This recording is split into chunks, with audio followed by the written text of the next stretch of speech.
नमस्कार जय जगन्नाथ। आज गोटे सुंदर सा टिप्स वीडियो को मो चैनल को आपण को बहुत बहुत स्वागत। आशा करूँ आपण समस्ते बहुत ही भल आ खुशी थे। तो चलते आज सुंदर आ यूनिक वीडियो स्टार्ट करवा। देखिए आज वीडियो कौन कौन सब टिप्स अच्छी आटा देखिए आपण मैंने साटिस्फाइड हो पार्टी। जदि मो चैनल आपण मैंने नुआ अच्छा निहाती भाव मो चैनल को सब्सक्राइब करनी पाखर थी बेल बटन को क्लिक करनी जहाँफल मो वीडियो नोटिफिकेशन आपण पाखे खूब शीघ्र पहुँचो।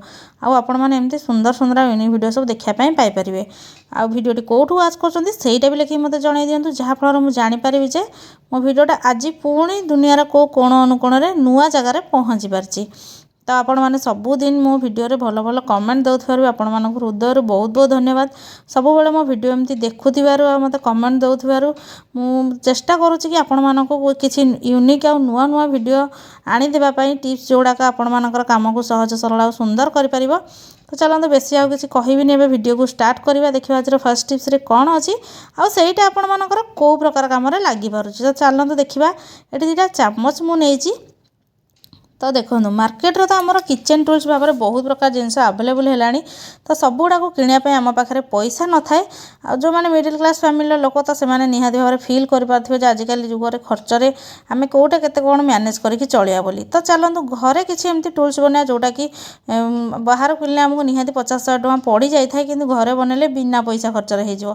तो देखो ये गोटे क्लथ क्लिप नहीं आ दुटा चामच मुझे तो केमी कौ भाई भाव में मुझे चामच रबर लगे माने चिपकाउछि। तो सेटा आपण माने देखंतु तो दीटा जाक एमती जो तलपटे आपण मैंने लगे जो माने आमर चापी होना रुहे कपड़ा तो सेपटे आपण मैंने लगे जोटा को आपण मैंने हाथ में धरन तो सही पटे लगे। तो यहाँ बेसी कहले आपण मैंने जानीपारे आपण मैंने जब देखिए ताल ठीक से जिनटा को बुझीपारे। तो देखो आपण मान किचन रे टाइप चिमटा थाए कि न थाए मुझे कहीपारे कि जदि ना आपण मैंने जमा भी किणवा भूल करतुनि कहीं से गुड़ाक बेले बेले पतला आसता है आउाक टे भल थाए क्वालिटी बहुत प्राइस भी आमको पड़ जाए। तो देखो के सुंदर भाव में जिनस को आराम से नहीं पारे। तो एमती खाद्य पदार्थ आपण मैंने आराम से चापिकिना नहीं पारे जोटा कि माने गरम गरम आमर थाए।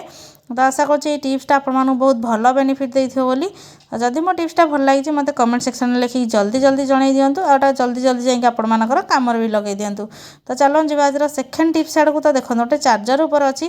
तो देखो आपण मैंने मन करूँ कड़े जाऊँच बाहर को चार्जर को जमती सेमती नहीं जाती भारी बेले बेले चार्जर इयर कड ब्लूटूथ एमती टाइप जिनस जब आपने सब नहीं जाते सबुड़ा गुड़े गाड़े होना आपण चार्जर तार नष्ट हो जाए जहाँफल आपको पुणी गोटे नुआ चार्जर किणा पड़े। तो से आपण गोटे भल टिप्स आज कहबी जहाँद्वारा आपण चार्जर जमा भी खराब हेनी तार भी नष्ट हेनी।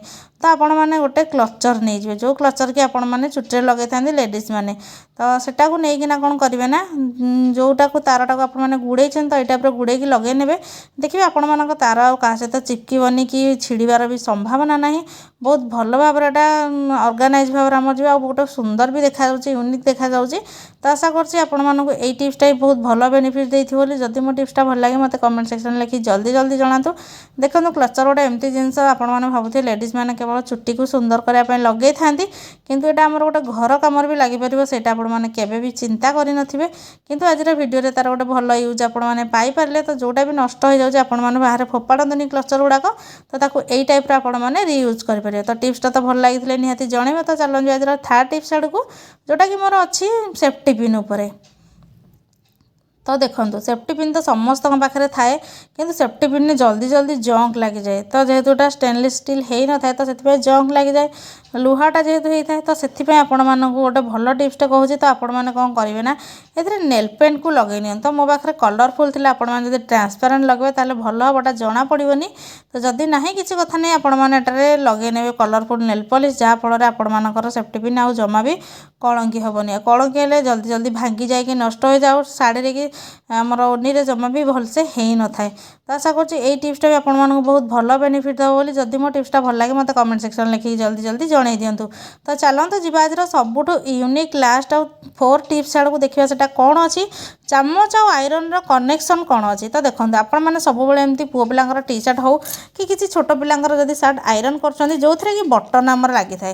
तो आपण मैंने ध्यान रखिथे कि नहीं मुझे कहीपारे कि आपण मैंने जो बटन पाखु आयरन करा जाती बेले बेले बटन गुड़ाक କ'ଣ ହୁଏ ନା ଏମିତି ବାଜିକିନା ଛାଡ଼ିଯାଏ, ନଷ୍ଟ ହୋଇଯାଏ। ତାର ଗ୍ଲେଜିଂ ବି ବଟନ୍ର ବହୁତ ବଢ଼ିଆ ଥାଏ ପୁଅ ପିଲାଙ୍କର ଟି ସାର୍ଟର। ତ ସେଇଟା ଆପଣମାନଙ୍କର ଗ୍ଲେଜିଂଟା ଏଇ ଆଇରନ୍ ଦ୍ୱାରା ଚାଲି ଯାଇଥାଏ। ଆପଣମାନେ ଧ୍ୟାନ ଦେଇନଥିବେ ହୁଏତ। ତ ଏଇ ଚାମଚ ଦ୍ୱାରା ଆପଣମାନେ ଏଇ ଟାଇପ୍ର ଗୋଟେ ଟିପ୍ସ ଆପ୍ଲାଏ କରିକିନା ଆଇରନ୍ ଦିଅନ୍ତୁ, ଦେଖିବେ ଆପଣମାନଙ୍କର ବଟନ୍ ଛିଡ଼ିବାର ସମ୍ଭାବନା ନାହିଁ କି ତାର ଗ୍ଲେଜିଂ କମ୍ ହେବାର ବି ସମ୍ଭାବନା ନାହିଁ। ତ ଚାଲନ୍ତୁ ଦେଖିବା ମୁଁ କେମିତି କ'ଣ ଆଇରନ୍ କରୁଛି। ତ ଦେଖନ୍ତୁ ଆପଣମାନେ ଯେତେବେଳେ ବି ଆଇରନ୍ କରିବେ, ଆଇରନ୍ ବି ହିଟ୍ ଅଛି, ଆପଣମାନେ ଦେଖିପାରୁଥିବେ ଆଇରନ୍ ଅନ୍ ଅଛି, ଲାଇଟ୍ ଜଳୁଛି। ତ ଏଠି କ'ଣ କରିବେ ନା ଆପଣମାନେ ଚାମଚକୁ ନେଇକିନା ଏମିତି ତା ଉପରେ ରଖିନେବେ, ତାପରେ ଆଇରନ୍ କରିବେ। ଦେଖିବେ ଆପଣମାନଙ୍କ ବଟନ୍ ସହିତ ଜମା ବି ଆଇରନ୍ ଟଚ୍ ହେବନି, ଆପଣମାନଙ୍କର ବଟନ୍ଟା ବହୁତ ବଢ଼ିଆ ସେ ରହିବ। ଏମିତି ଟିପ୍ସ ଆପଣମାନେ ହୁଏତ ଆଗରୁ ଜମା ବି ଜାଣିନଥିବେ, ଯେଉଁଟାକି ଆଜିର ଭିଡ଼ିଓରେ ଆପଣମାନେ ଜାଣିପାରିଲେ। ତ ଜଲ୍ଦି ଯାଇକି କାମରେ ଲଗାଇ ଦିଅନ୍ତୁ। ଏଇଟା ସମସ୍ତଙ୍କର କାମରେ ଆସିବ, ପୁଅ ପିଲାମାନଙ୍କ ସାର୍ଟ ଉପରେ ଯେହେତୁ ପୁଅ ପିଲାମାନଙ୍କର କାମରେ ଆସିବ, ଆଉ ମହିଳାମାନେ ତ ନିହାତି ସେମାନଙ୍କର ହଜବେଣ୍ଡ ହେଉ, ପିଲାମାନଙ୍କର ହେଉ, ଯାହାର ବି ଆଇରନ୍ କରୁଥିବେ ସେମାନଙ୍କର ବି ବହୁତ ବଢ଼ିଆ କାମରେ ଆସିବ। ତ ବଟନ୍କୁ ସବୁଦିନ ପାଇଁ ଏମିତି ଭଲ ରଖିବା ପାଇଁ ଆପଣମାନେ ଏଇ ଟିପ୍ସ ଦ୍ୱାରା ବା ଚାମଚ ରଖିକିନା ଏମିତି ଆଇରନ୍ କରନ୍ତୁ। ତ ଯଦି ଚାମଚ ଟିପ୍ସଟା ଆପଣମାନଙ୍କୁ ବେଶୀ ଭଲ ଲାଗିଛି ମୋ ଭିଡ଼ିଓକୁ ଆଉ ମୋ ଚ୍ୟାନେଲକୁ ନିହାତି ଭାବରେ ଲାଇକ୍ କମେଣ୍ଟ ସେୟାର କରିବା ପାଇଁ ଜମା ଭୁଲିବେନି। ଭିଡ଼ିଓଟି ଫାଷ୍ଟ ଯାଏ ଦେଖିଥିବାରୁ ଆପଣମାନଙ୍କୁ ବହୁତ ଧନ୍ୟବାଦ। ଆଉ ଗୋଟେ ନୂଆ ଭିଡ଼ିଓରେ ମୁଁ ଆପଣମାନଙ୍କ ସହିତ ଦେଖା ହେଉଛି।